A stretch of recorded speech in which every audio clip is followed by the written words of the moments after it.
오늘도 하나님 말씀 함께 대하게 되어서 여러분 모두를 진심으로 사랑하고 축복합니다. 성경 말씀 이사야서 15장 1절과 4절입니다.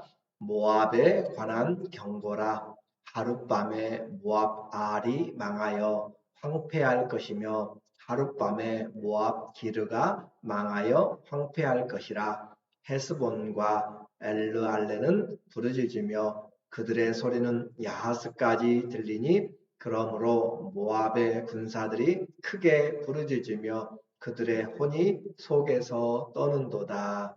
아멘. 오늘은 여호와는 구원 17번째로 모압의 심판이란 주제로 말씀을 나누도록 하겠습니다.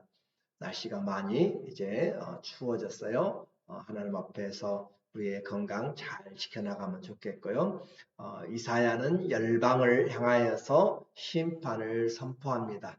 그래서 사탄의 대표적인 바벨론에 향하여 심판을 선포하고 또 이스라엘 서쪽에 있는 블레셋에 대하여서 그리고 북쪽에 있는 아수르에 대하여서 14장에서 선포를 하였어요. 아수르가 망한다라고 이야기합니다. 그러나 지금 이 이사야가 말하고 있는 때는 기원전 732년경으로 아수르는 아직 강대국으로 여러 나라를 침범하고 있는 아주 전성기에 다다르고 있어요. 전성기에 이른 그 나라에 향하여서 아수르가 망한다라고 어느 누가 말할 수 있을까? 오직 하나님만이 역사의 주권자로서 그렇게 말씀하고 있는 거죠. 사람들의 눈에는 이제 아주 강한 최고 힘을 발휘하고 있고 아직 제대로 제국으로 성장하지도 않는 조그만 바벨론을 향하여서 또 심판을 하나님이 선포하고 있고 오래된 블레셋이라도 하나님이 역사의 주권자가 되셔서 그들의 심판을 말씀하고 있습니다. 이것이 바로 하나님이 세상을 운영하시는 그 하나님의 주권인 것을 우리로 하여금 예언서 곳곳마다 말씀하고 있으므로 너희는 사람을 의지하지 말고 나라와 방백들을 의지하지 말고 오직 하나님을 바라고 의지하라 라고 하는 것으로 우리에게 경고하는 것이죠. 그들의 심판은 받아놓은 밥상이라 그렇게 표현할 수 있어요. 당연히 이루어질 것입니다. 시간의 문제이지 곧 이루어지게 될 것이고 이제 모압도 또한 심판을 받게 되어 1절에 보니까 모압에 관한 경고라. 하룻밤에 모압 알이 망하여 황폐할 것이며 하룻밤에 모압 기르가 망하여 황폐할 것이라. 이 모압은 아브라함의 조카 롯의 후손이에요. 모압 아버지께로부터 그런 뜻이죠. 이 롯의 딸과 관계하에서 이 나라가 세워진 것인데 이와 같이 모압이 황폐하게 될 것이다. 그래서 이 모압의 전쟁의 상황을 하룻밤에 모압 알이 망한다라고 이렇게 이야기함으로써 그것이 오래 걸리지 않는데 야간 전투로 인해서 망할 것을 말합니다. 밤에 전쟁하는 것 쉽지 않은 것이고 불현듯 그렇게 쳐들어가서 멸망하게 되는데 알은 이 모압의 수도예요. 모압의 수도가 알이 망하게 될 것이고 또 하룻밤에 모압 기르가 우리 한글 번역에는 길이라고 되어 있는데 이 기르 아주 천연적인 요새입니다. 수도가 하룻밤에 망하고 또 천연 도시인 요새가 하룻밤에 망하게 됨으로써 초롱성도 잿더미가 되게 됩니다. 그 패배의 비참함을 이사야는 직접 눈에 보고 있는 것처럼 전쟁의 상황을 시시각각 실시간으로 지금 보고 있는 것처럼 여러 모압의 도시들을 설명하면서 15장에서 이야기를 하고 있어요. 이것을 신적 환상의 문학적인 표현이라고 그렇게 이야기해요. 하나님께서 신적인 그 능력으로 우리에게 그 현장과 함께 그리고 지금 당장 보고 있는 것처럼 눈앞에 일어난 것처럼 그렇게 말씀을 하고 있는 거죠. 2절에 그들은 바윗과 디본 산당에 올라가서 울며 전쟁으로 인한 그 상황을 묘사하는 거죠. 난민들이 있는 것처럼 산당에 올라가서 울며 모압은 느보와 메드바를 위하여 통곡하는도다. 그들이 각각 머리카락을 밀고 각각 수염을 깎았으며 우리는 전쟁의 그 참담한 모습을 많이 기억하고 있습니다. 지금도 전쟁 중인 나라들이 있고 그래서 이 바익과 디본 산당에 여기에는 아마 그들이 섬기는 금모스 모압의 신 느보라고 하는 또 느보도 있고 금모스도 있고 몰렉이라고도 하는 그런 신들을 모시는 그런 산당이 있었어요. 그래서 그들의 예배당이죠. 그래서 그들은 종교적 도시로 유명한 산당, 그들의 예배당으로 올라가서 통곡을 하는 거예요. 그들의 신을 바라보고 통곡하고 머리를 깎고 수염을 깎아서 밉니다. 그리고 상복을 입고 거리로 쏟아지고 또 그들이 모일 수 있는 곳에 광장에 함께 모여서 통곡하는 내용을 3절에서 말해요. 거리에서는 굵은 배로 몸을 동였으며 상복을 입은 것이죠. 죽은 자들이 너무너무 많습니다. 그리고 지붕과 넓은 광장에 각기 애통하며 심히 울고 고통 없는 자, 아픔 없는 자들이 없고 헤스본과 엘르알레는 부르짖으며 그들의 소리는 야하스까지 들리니 그러므로 모압의 군사들이 크게 부르짖으며 그들의 혼이 속에서 떠는도다. 온 나라가 슬픔을 이기지 못하고 그들의 군사들까지도 지금 영혼이 혼이 떨고 있을 정도로 그렇게 참담한 패배와 망함을 지금 이야기합니다. 그들의 신 그모스 몰록은 인심 번제를 받고 하는 우상 숭배이고 이 이와 같은 신들이 망하게 되는데도 불구하고 우상 숭배로 망하게 되는데도 불구하고 그들은 여전히 우리의 정성이 부족한가 종교심이 부족한가 해서 산당에 예배당에 올라가서 신적 도움을 구하는 탄원으로 그 우상 앞에서 부르짖는 가련한 그런 모습들을 오늘 우리에게 보여주고 있습니다. 이 시대에도 참된 진리를 모르면 이렇게 불나방처럼 멸망의 그 안으로 멸망의 불 속으로 사탄 속으로 또 세상 속으로 육신을 위하여서 자기의 새긴 우상을 향하여 달려가는 그런 모습을 오늘 우리에게 이 이사야는 잘 생각해 보도록 그렇게 책망하고 있어요. 하나님의 마음이 이 심판의 메시지를 전하는 이사야를 통하여서 다시 전달됩니다. 5절에 내 마음이 모압을 위하여 부르짖는도다. 오 가련하기 짝이 없는 모압이여 그런 내용이죠. 그리고 그 피난민들을 위하여서 피난민들은 소알과 에글랏, 슬리시아까지 이르고 울며 루잇 비탈길로 올라가며 호로나임 길에서 패망을 부르짖니 그러니까 성경의 역사는 그냥 따로 떨어진 세계를 말한 것이 아니라 현장에 그리고 그 역사적인 과정을 또 역사적인 장소, 지리적인 것을 그대로 이야기하고 있기 때문에 비록 3500년 전부터 그렇게 기록된 성경이지만 우리에게 오늘날 어느 것보다 믿을 수가 있다라고 하는 것이죠. 지금은 존재하지 않는 도시들 또 나라들도 나중에 고고학고를 통하여서 발견되기도 하고 성경의 역사는 그대로 실제적으로 우리에게 말씀하고 있는데 지금 피난민 행렬이 줄을 잇고 있고 또 사회의 원천인 그 도시도 다 이제 그 원천이 물이 끊어져 버리고 적군들이 들어와서 그 물들을 다 근원을 막아버리는 거죠. 6절에 니무림 물이 마르고 풀이 시들었으며 연한 풀이 말라 청정한 것이 없으므로다.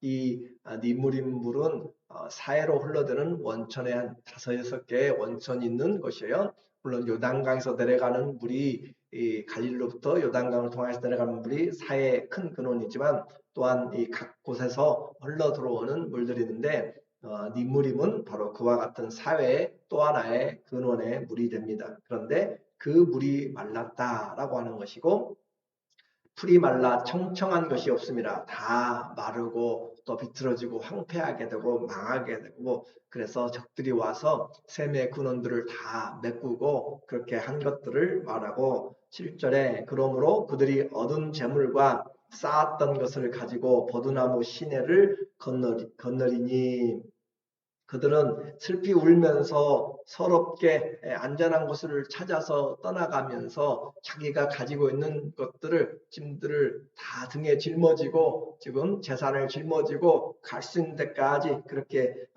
가고 찾아가고 있어요. 그래서 이 저녁에 이 모압 저녁에 창자가 끊어지는 그런 애곡 소리, 또 가슴이 미어지는 그런 고통의 소리가 부엘렐림까지 들린다. 8절에 보니까 이는 곡성이 모압 사방에 들렸고 슬피 부르짖음이 에글라임에 이르며 부르짖음이 부엘렐림에 미치며 다몬 물에는 피가 가득함이로다. 이 다몬 강이 피로 물들어 버린 그런 강이 되는 거예요. 수많은 사람들이 죽어감으로써 그럴지라도 내가 디몬의 재앙을 더 내리되 모압의 도피한 자와 그 땅에 남은 자들에게 사자를 보내리라. 그러나 아직도 하나님의 심판은 끝나지 않았습니다.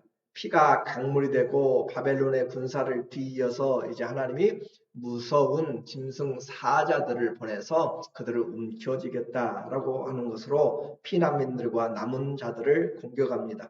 우리는 이런 것을 통해서 하나님이 너무 잔인하지 않는가라고 생각할지 모르지만 하나님은 잔인한 것이 아니라 죄에 대한 공의로운 심판을 허락하고 계신 것이에요. 사람들의 잔인함이 얼마나 큰지는 우리는 눈만 들어서 또 뉴스들을 보더라도 너무나 알게 되는 것이에요. 사람들을 전혀 사람의 생명으로 생각하지 않고 그렇게 살아가고 자기의 이익을 위해서 사고 팔고 하는 그런 것들, 그리고 마약이나 성범죄나 우상이나 모든 정말 입에 담기도 가증한 것들을 하는 그 소돔과 고모라 같은 삶을 하나님이 심판하고 있는 것이죠.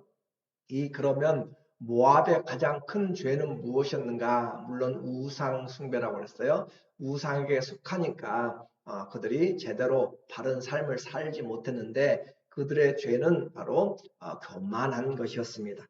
교만은 패망의 선봉이다라고 잠언 우리에게 여러 번 이야기를 해요. 교만은 넘어짐의 앞잡이입니다. 그리고 예레미야 48장에서도 이 모압에 대한 심판을 전체를 이야기를 해요. 그래서 예레미야 48장 29절부터 우리에게 말하기를 모압의 교만함, 우리가 모압의 교만을 들었나니 심한 교만, 모압이 얼마나 심했는가. 왜냐하면 그 모압은 사해 동편에 있어서 주로 북쪽에서부터 오는 그 아수르라든지 바벨론이라든지 그런 나라들의 그 통로가 아니었어요. 그들은 주로 내려오게 되면은 저 다마스커스를 건너서 내려오고 또 이스라엘로, 그리고 이 이스라엘을 지나서 해변길을 쫓아서 또는 왕의 도를 통하여서 그들이 가게 되는 것이 이집트로 가게 되는 것이죠. 그래서 이집트로 올라갈 때도 해변 지중해를 길을 떠나서 그렇게 주로 올라가고 무기토 쪽으로 그렇게 갈릴리로 올라가는 그런 길을 주로 그들이 왕들이 길을 잡았기 때문에 적군들의 큰 침입에서 그렇게 방해를 받지 않았고 멸망의 전쟁들이 많이 없었다라고 하는 것이죠. 그래서 그들이 교만하게 되었습니다. 그리고 심한 교만, 곧 그의 자고와 오만과 자랑, 계속적으로 반복하여지는 그들의 마음이 거만해졌다. 우리가 좋다, 우리가 너무 좋은, 그리고 우리가 강하기 때문에 아무도 우리를 넘보지 못한다라고 그렇게 교만이 그들의 머리에 쌓아 올려졌어요. 42절에도 모압이 여호와를 거슬러 자만하였으므로 하나님이 없습니다. 그들은 그리고 우상과 자기들이 오히려 높아진 것이죠. 멸망하고 다시 나라를 이루지 못하리로다. 이 예레미야 48장은 전체 47절까지인데 이 48장 전체를 지금 모압의 심판에 대해서 강하게 이야기를 하고 있어요. 구체적으로 말합니다. 왜냐하면 이사야는 짧게 모압의 지금 심판을 이야기했지만 이사야 시대보다 예레미야는 거의 100년 뒤의 사람이기 때문에 모압이 멸망할 것이 바로 눈앞에, 코앞에 다가온 것이에요. 그렇기 때문에 그들의 죄에 대해서 심각하게 한 장 전체를 이 모압의 구체적인 죄들을 선포를 하고 있습니다. 그러므로 하나님 앞에 회개가 더 급하기 때문이죠. 이렇게 하나님이 심판을 내리는데 그러나 긍휼이 많으신 하나님은 그들이 돌아오게 만들려고 계획을 마지막까지 세우고 계시는 거예요. 47절 마지막에 그러나 내가 마지막 날에 모압의 포로를 돌려보내리라 여호와의 말씀이니라 모압의 심판이 여기까지니라 라고 이야기하면서 예레미야 48장에서는 모압에 대한 심판을 우리에게 말합니다. 오늘 우리는 이 모압의 심판이 바로 우리를 향한 하나님의 메시지인 것을 이 나라를 향한 메시지인 것을 우리 인생을 향한 메시지인 것을 다시 보아야 돼요.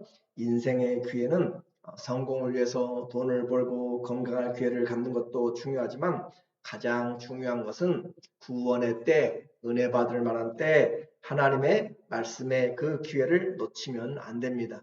우리 인생도 손바닥 넓이라고 이야기해요. 벌써 이렇게 인생의 후반을 또 종반을 이렇게 살아가고 우리에게 남아있는 그런 삶이 하나님의 손안에 다 드러나고 중심을 살피시는 그 주님 앞에서 낱낱이 다 드러나기 때문에 오늘 내가 있는 곳으로 모압처럼 교만하거나 하나님을 떠나서 자기 길을 가는 것은 어리석은 것입니다. 그래서 지혜의 왕이고 모든 것을 가져보았던 그 솔로몬은 우리에게 말하기를 너희가 청년의 때 공고한 날이 이르기 전에 내 창조자를 기억하라 라고 그의 전도서 12장 1절에 말하는 것이에요. 청년이여 너의 때를 잘 즐겨라.